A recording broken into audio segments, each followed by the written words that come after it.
Hello and welcome back to my channel. This is Danielle with Danielle Scraps. Today we are working on splattered backgrounds with Distress Oxide ink, blending tools, and watercolor.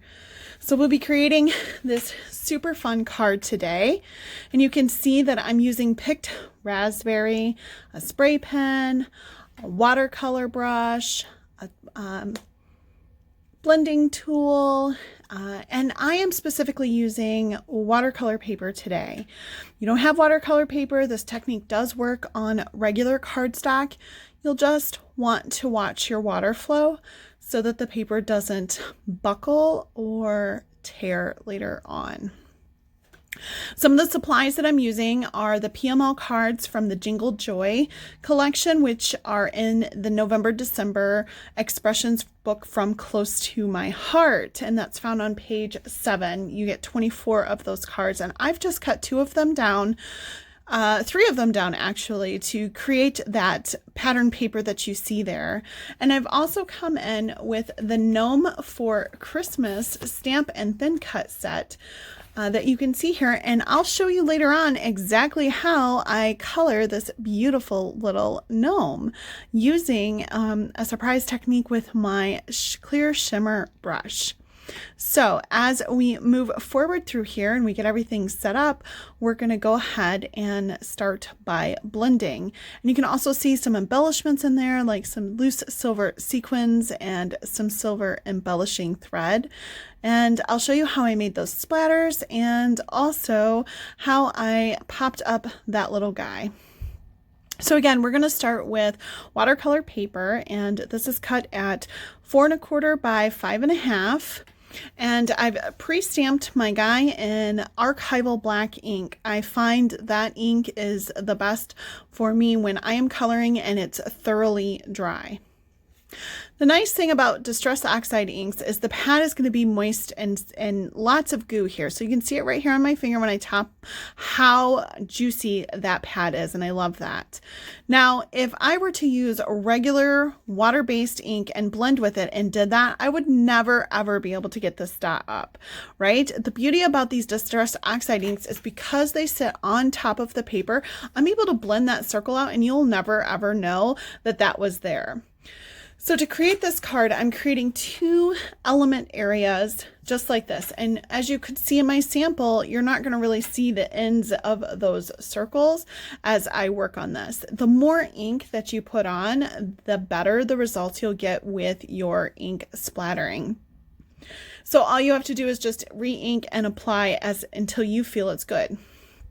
So as you can see, I've got my water tools coming in here, and so I'm taking my water brush and I'm just kind of squeezing and shaking it at the very same time. This water brush is a medium round water brush, and then I'm going to come in with a towel. You can use a paper towel or maybe a craft towel like I have here, and what I'm doing is I'm dabbing off that water, and you can see that water had a oxide effect with those inks, and it sort of removed the color from there, and it gives a really pretty color. So these are the main colors that are in the Jingle Joy collection, so that's why I sort of picked those water-based colors to what we'll be coloring with the little gnome on here shortly. I'm going to come in with my Close to My Heart watercolor palette here. I'm just going to grab a really bright green, and I'm going to do the same technique that I did with my water brush, but this time instead of squeezing the water out, I'm just splattering and tapping off that color that I picked up on my brush, and now I'm cleaning that off.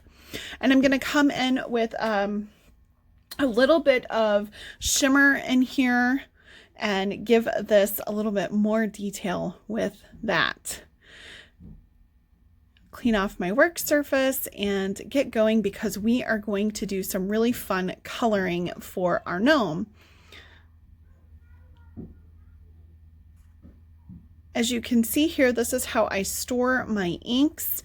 I just have some cute little miniature Velcro dots on the top of my mini carrying case here, and I keep everything in one location.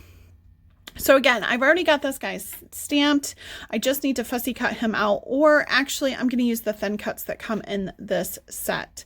So the one thing that I recommend is finding a black ink that you like, that colors well with whatever medium you're used to coloring with.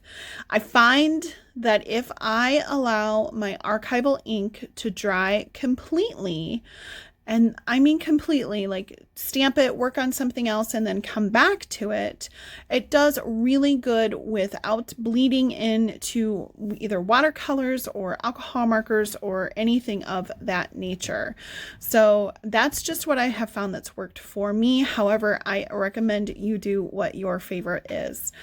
Do want to be careful though when you are coloring with alcohol markers and or watercoloring, because certain inks will bleed and you will get a very green tint to most of your projects. And that's either A, because the ink doesn't work well with what you're coloring, or B, because you haven't given it enough time to sit and soak into the paper and fully dry. So I like to, often I like to fussy cut or thin cut first and then stamp. Here I've done the stamping first and then cut. It doesn't really matter. It's just a personal preference. It's however, you know, whatever works best for you and your medium. So I'm just getting out the old Cricut collection for the cuddle bug, and she's definitely seen some better days. Hopefully here I scoot my project up a little bit and you'll be able to see, but it does go off camera a few times here, so I do apologize when I'm coloring, but I'm pretty sure that you're going to get the full concept of this. So these are the colors that I've chosen to work with, and later on I will grab a peach to pull in here. So I've got raspberry, clover, flamingo, pebble, and evergreen. So I'm working with a clear shimmer brush. Now I have two of these. I have one that is brand spanking new that I use to add shimmer on top of things, and then I have this one where it has old and I have refilled it with 90 proof rubbing alcohol because there's still a lot of glitter in there, and that's the one that I choose to paint with. So I've smashed some of my ink onto my all-purpose craft mat here, and I'm just picking it up with my shimmer brush, you see there. And I come in and I'm just very generously coloring this in, and because I'm working relatively quickly, I'm able to blend this fairly easily. It's not going to be a perfect color, but it's definitely fun to work with. Mind you, a little bit of ink goes a super, super, super long way with this process. I do have lots of fun with this, and then you can see that it's easier. That got a little heavy on that one, but I do end up blending that out. But it is really fun and easy. It has like a muted tone to it when it's all said and done, and it has a really pretty look to it, I feel. This raspberry, you know, it comes out real faint and beautiful, but it has a really pretty color. This video just doesn't do the coloring of this justice. So like I said, just a little bit of ink goes a really long way, and then you just wipe off your brush and you can see there how clean it comes off. I don't prefer to do this in the top of my lid. One time I had done this in the top of my lid where I squeezed the ink there, and you know what happened was I didn't get all of the shimmer off, and it ended up linking into my ink pad. And now every time I stamp with my candy apple red, guess what? It has this gold tint because I was painting with the gold shimmer brush, just trying something different out. So now I use my all-purpose mat to do the coloring. And you can see here I've done his boots in that clover, and they look really super cute. I'm sorry this is off camera a little bit, but as I show you what's going on, you can see how I've colored him. So again, you just wipe this off right on your craft, either a paper towel, baby wipe, or like a craft towel. This is a craft towel that I designate just for this. And I'm going to come in with that evergreen, same process. I'm just getting it really nice and juicy, just so I have a good flow on my piece here, and you can see that I'm just coloring in a little bit of this card to give it some more color and shimmer. Again, it's this muted color, and on the top card up here, you can see on the little gnome's rim that I've kind of done this gradient color to kind of show the light right above his nose on his rim. You know, it gets a little bit lighter right there. So I come in with this present, and I'm giving it a good once over with clover. And as this dries, the color does stay pretty much where you put it. So if you want to work with it more, you can. I like to do it in layers when I'm working on these things. So I do come in off camera and work on that just a little bit more, so it's not so harsh lines right there. So to give his beard just a little bit of dimension or color, I'm coming in with just a little bit of pebble, and I'm just outlining right around the hat and under his nose, and that kind of just defines that beard a little bit there.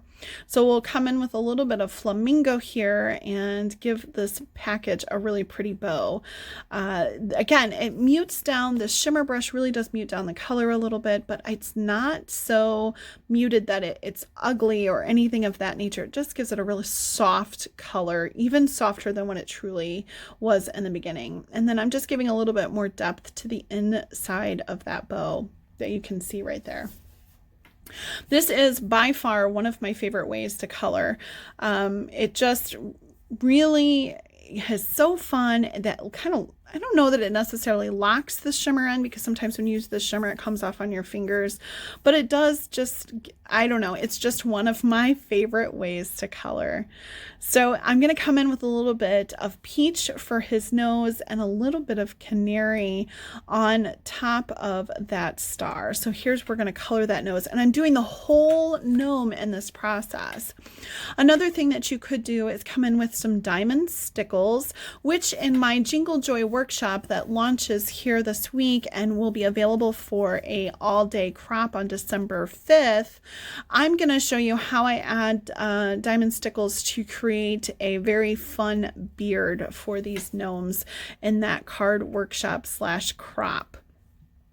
The Gnome for Holiday Christmas stamp set comes with 15 stamps. So here you're seeing 2 of those. It comes with a present, a tree, a star, a candy cane, a holly, and a bow that all are thin cut out, plus 3 gnomes. Look how beautiful that looks. I just love how shimmery he is, and it just really adds a lot of depth to that. So by now my background is completely dry, and I can go ahead and add in my paper to it. But before I do that, I kind of went over the lines a little bit. So I like to come in with my Jelly Roll white gel pen, and on the outside of the lines where maybe I've colored, my color has either gone or I've accidentally tipped, I run over a white gel pen, and no one knows the difference. So again, these are PML cards that I have cut down, or Picture My Life cards, and it is from the Jingle Joy collection. There are 24 of those cards in that collection, and they're really nice because they're double-sided, so you can either use them portrait or landscape. And as you can see here, I am coming in and using them as I would traditional scrapbook paper to create this card. I just love, love, love this. And here's where I've gotten this pattern from. It's from the Make It From Your Heart Volume 4 book. I love this book. It gives you so many ideas and starting points for cards that it really creates a nice crafter's block. If you've ever got crafter's block, this book is perfect for you. So I'm just coming in with these little strips here. Now that pattern called for the 2 solid green pieces to be 1 entire piece. I cut it down so it was just a strip above and below those white daisy with the trees on it. I just felt like that was a nice paper saver, and that I could get more cards out of this PML card than just 1 or 2. So now I'd like to stamp my sentiment. Again, this is part of that Gnome for Christmas collection, and it says, "I'll be gnome for Christmas," and I'm going to stamp it right next to my little gnome there, and I'm just using him as a guide. Again, I'm just using regular black ink because I'm not going to be coloring this. I'm not going to blend this or anything of that nature. So I'm not worried about bleeding. And this is the perfect ink for stamping sentiments that I'm not going to have any color on. I'm coming in with a black journaling pen and doing a doodle line all the way around the outside.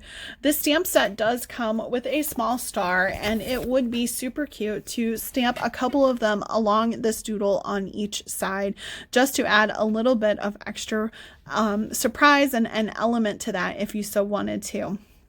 I've done that in the past, but I did not do it with this particular card. For this, I'm going to pop up my gnome so that he kind of stands out a little bit. And before I actually adhere him down, I'm going to come in with some silver embellishing thread. Now, the silver embellishing thread is really meant to work with in designs where it's just popping out behind something. You can make it work for a bow, but it's really not that easy to use. And I'm sorry, this card uses gold embellishing thread, not the silver. The original one used the silver. I'm just using a mini glue dot here to put that together right behind there. And he's just got a little bit of this fizzle coming out from behind his hat, little tinsel-like, if you will. Again, this is really hard to make into a bow if you're not patient enough. If you have the patience, it makes a really beautiful bow, and you can do it with a fork. Some people make bows with a fork, and some people use a specially designed tool just to make bows. So I prefer, because I don't have patience and I prefer things to be done, just to use it behind elements like you see here. I'm going to grab some sequins and some liquid glue to put these down. I prefer the loose sequins to anything else because I get a lot of bang for my buck. You get a huge bag of these sequins in a variety of sizes and gold tones or silver tones that you can really use on a plethora of projects. So while it just takes a little bit extra to add adhesive to them, I really prefer the loose ones. So there you have it. I've used the Gnome for Christmas, the Jingle Joy collection, the Distress Picked Raspberry, Oxide inks, some shimmer brush, and all kinds of coloring mediums to make some cute Christmas cards. I really hope you enjoyed this little tutorial and that it has inspired you to get crafty and finish out your Christmas cards if you haven't started them already. You can get the paper and the stamp set directly from my website if you so choose to. I would love to have you do that. And I'm just popping in and showing a quick little stamp set that I came into touch with, that I am doing a giveaway for my VIP customers who signed up with me as a VIP customer with Close to My Heart. It's such a cute little stamp set. It does come with thin cuts, and this is in our core catalog, which actually runs from September through August of 2021. So that's what that little stamp set is for. You guys are amazing, and I so appreciate you hanging in and checking out my cute little video here. And if you have any questions, make sure you leave them in the comments below, and I'll be more than happy to answer them. In the comments, you'll find links to my blog and Facebook page, where you can also follow along with other tutorials and tips that I do each week. Have a wonderful day, and thanks for popping in.